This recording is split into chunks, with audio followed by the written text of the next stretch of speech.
Hello दोस्तों, मैं हूं दिनेश केवुरा। न्यूज़ टाइम में आपका बहुत बहुत स्वागत है। भारत के संदर्भ में एक और आज ये episode, Piyush Goyal commerce minister. अभी रिसेंटली हुआ क्या है कि वियतनाम डेवलपिंग नेशन में से पहला ऐसा देश बन गया जिसका यूरोपियन यूनियन के साथ फ्री ट्रेड एग्रीमेंट हो गया। फ्री ट्रेड एग्रीमेंट होते ही पूरी दुनिया के अंदर हलचल मच गई। कंडीशन ये पैदा हो गई कि इंडिया, जिसका एक्सपोर्ट $325 बिलियन के आसपास 2014 में था, वही एक्सपोर्ट आज 2019-20 में भी है, यानी कि 1% की भी वृद्धि नहीं हुई। वियतनाम उस दौरान में 6 साल में डबल हो गया। अगले 2 साल के अंदर EU के साथ समझौता हुआ है, तो उसके साथ ही इसकी वृद्धि और हो जाएगी। इंडिया को और 2 साल में क्रॉस कर जाएगा। बांग्लादेश भी बढ़ गया, बाकी देश भी बढ़ गए।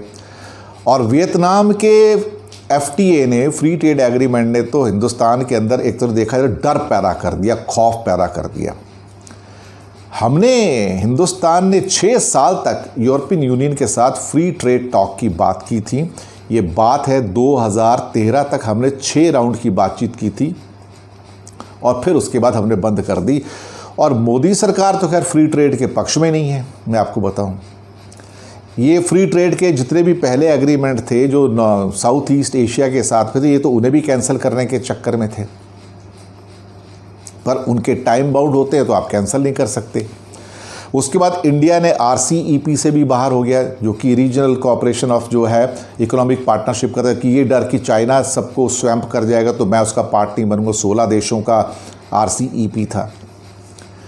लेकिन वियतनाम के इस फ्री ट्रेड एग्रीमेंट ने तो हिला कर रख दिया, बाकी देशों को भी हिला कर रख दिया। मैं आपको बताऊं, क्योंकि वियतनाम का एक्सपोर्ट बहुत है और यहाँ पे भारतीय एक्सपोर्ट को लगने वाला है बहुत सारा धक्का। अब बहुत सारा धक्का लगेगा तो आपका माल खरीदेगा कौन, ड्यूटी लगा के, आप बताइए। तो अब ब्रिटेन के साथ और यूरोपियन यूनियन के साथ भारत सरकार दोबारा से फ्री ट्रेड एग्रीमेंट के लिए बातचीत शुरू करेगी। लौट के बुद्धू घर को आए। हमें दरअसल क्या है कि अक्ल थोड़ी बाद में आती है।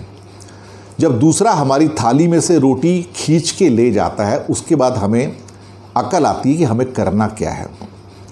अब इनका कहना है कि हम दोबारा से इसमें, पीयूष गोयल ने कहा कि हम UK को और EU को, उसके कमिश्नर से बात करके, EU का जो कमिश्नर है, तुरंत फ्री ट्रेड एग्रीमेंट साइन करने की दिशा में आगे बढ़ेंगे।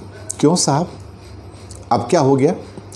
मतलब वियतनाम आपके थाली में से रोटी ले गया अभी खींच के, तो आपको खौफ लगना शुरू हो गया कि हम सर्वाइव कैसे करेंगे।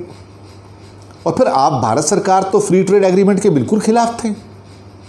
अब तो आप अमेरिका के साथ भी एक फ्री ट्रेड एग्रीमेंट की बात कर रहे हो। अब यूरोपियन यूनियन के साथ जो फ्री ट्रेड एग्रीमेंट है, उसके अंदर बहुत सारी ट्रिकी चीजें मैं आपको बताऊं, जिसके हिंदुस्तान हमेशा खिलाफ रहा। वो क्या है जहां पे इंडिया को बैकफुट पे आना पड़ता है और इंडिया साइन नहीं करता। मैं बताता हूं, ज्यादा करके जो बेहतरीन गाड़ियां हैं, कारें हैं, वो यूरोपियन यूनियन से आती हैं। मर्सिडीज है, BMW है, बेंज है, ऑडी है, रोल्स रॉयस है। इसके अलावा जो बेहतरीन शराब हैं, सारी की सारी वो भी यूरोप से आती हैं या ब्रिटेन से आती हैं। और वो चाहते हैं कि इसके ऊपर जो इंडिया की ड्यूटीज़ हैं, 200, 200, 300% की जो प्यूनिटिव ड्यूटीज़ हैं, पनिश करने वाली ड्यूटीज़ हैं, उन सबको स्लैश कर दिया जाए, बिल्कुल नॉर्मल लेवल पे लाया जाए, छोटी सी ड्यूटी लगाई जाए। भारत हमेशा से इनका विरोध करता आया कि अगर इन पे ड्यूटी कम कर देंगे तो हम गरीब देश हैं, यहाँ पे हमें समस्या हो जाएगी। तो BMW और हवाई चप्पल में ड्यूटी एक जैसे कैसे हो सकती है?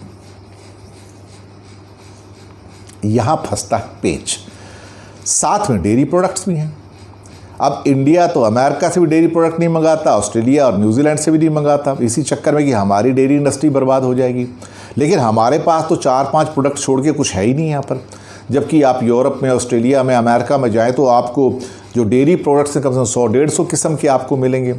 और हम लोग तो वही 4-5 किस्म के डेयरी प्रोडक्ट्स के साथ गुजारा कर रहे हैं। दूध, दही, मक्खन, घी, चीज़, छोटा मोटा, बस इसके अलावा कुछ है ही नहीं हमारे पास। तो अब यहाँ पे ये दोबारा अगर बातचीत करेंगे तो यूरोप के लिए और यूरोपियन यूनियन के लिए तो देखा जाए तो ये गोल्डन बोनांजा हो जाएगा, क्योंकि जहाँ यूरोपियन यूनियन को इंडिया के अंदर जगह मिली, उनकी गाड़ियाँ सस्ती हुई, आप कुछ कर नहीं पाएंगे। क्योंकि साथ में अगर आपने कस्टम्स ड्यूटी नीचे कर दी और एक्साइज ड्यूटी अप कर दी तो फिर उसके बाद प्रॉब्लम आ जाएंगी।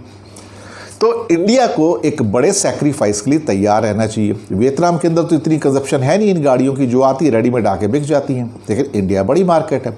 वियतनाम 9.5 करोड़ की मार्केट है, हम लोग 135 करोड़ की मार्केट है। और पीयूष गोयल समझते हैं कि ये डील जल्दी हो जाएगी।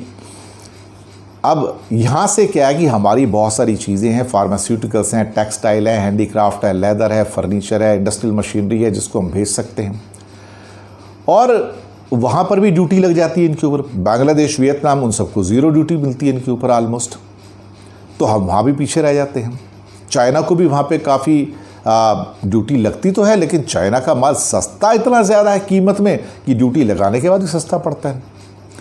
तो हमारे हालात क्या होंगे? ये अब कहते हैं कि जैसे कहते हैं जब चोर हमारे घर के अंदर आके चोरी करके चला गया है, डकैती हो गई है, माल गायब हो गया है, अब हम उठ के सोच रहे हैं यार पुलिस को, जब पुलिस के पास जाते हैं कि ऐसा कैसा हो गया, अब हम एक डोर लगा लें, खिड़की लगा लें, सब लोग घर में घुस के आ रहे हैं। तो एक तरह से हमारी सरकारें कभी जागती नहीं हैं, सोई रहती हैं। दूसरी बात, कोई भी नेगोशिएशन हो, इंडिया एक फ्लेक्सिबल नेगोशिएटर के रूप में नहीं जाना जाता है। हिंदुस्तान एक हार्डकोर नेगोशिएटर के रूप में जाना जाता है कि वो कभी नेगोशिएट करके एग्रीमेंट करेगा ही नहीं। मैं आपको बताऊं, बहुत रेयरली ऐसा होता है कि इंडिया किसी पे एग्रीमेंट पे साइन कर दे, और वो भी सालों साल बात करने के बाद। ये हमारी हैबिट में, हमारे डीएनए में है, हम एग्रीमेंट नहीं करते हैं। और जब एग्रीमेंट करते हैं फिर उसके बाद आने वाली सरकारें उसके ऊपर रोना शुरू कर दी, ये एग्रीमेंट हुआ क्यों। यानी कि एक तरह से देखा जाए कि एग्रीमेंट करना नहीं है। पर आप इस दुनिया में अगर एग्रीमेंट नहीं करोगे तो आप अलग थलग पड़ जाओगे। अब पड़ गए हो, पड़ नहीं जाओगे। अब जबकि हमारे एक्सपोर्ट्स के ऊपर और भयंकर ख़तरा आ गया है, ऊपर से कोरोना का ख़तरा है, तो हम तो बैठे बैठे ही लुट गए हैं।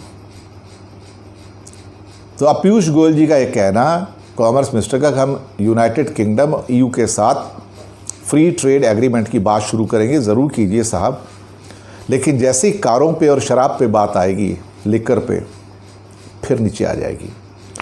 क्योंकि इंडिया को मजबूर होना पड़ेगा कि उनके ऊपर ड्यूटीज़ कम कर दी जाए। अगर इंडिया उनके ऊपर ड्यूटीज़ कम नहीं करेगा, आप यकीन मानिए ये एग्रीमेंट नहीं होगा।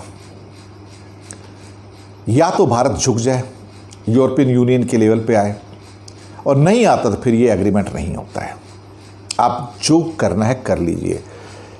एग्रीमेंट नहीं होता है तो इंडिया का लॉस ही लॉस है, वाइड स्केल पे लॉस है।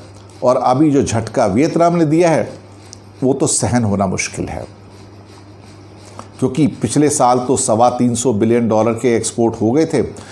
इस बार तो हम 300 पे भी नहीं पहुंचेंगे।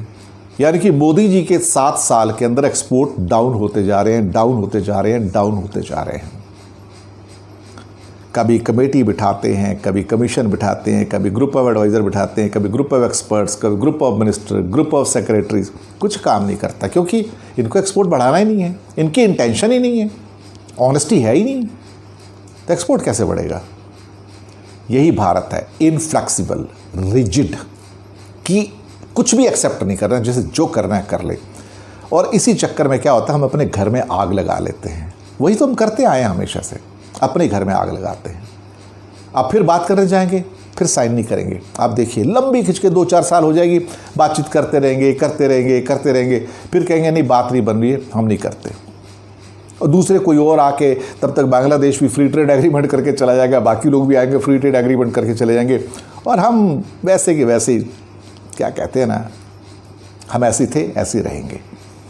शुक्रिया आपका।